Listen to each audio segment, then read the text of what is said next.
how to set web address link to open in an app or on a browser on the Samsung Galaxy S25, S25 Plus, Edge, or Ultra. First, tap on the home button to return back to the home screen. Now from the home screen, swipe down at the top to open up quick settings.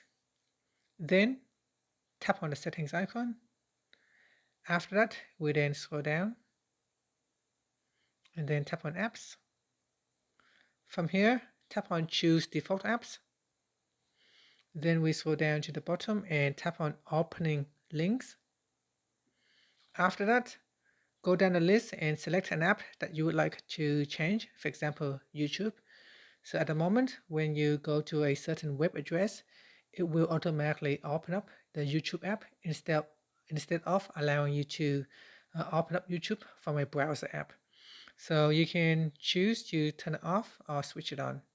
So here it says select whether to open this app instead of your browser app when you go to supported web addresses. And that's it. So here we got supported web addresses. And finally, tap on the home button to return back to the home screen.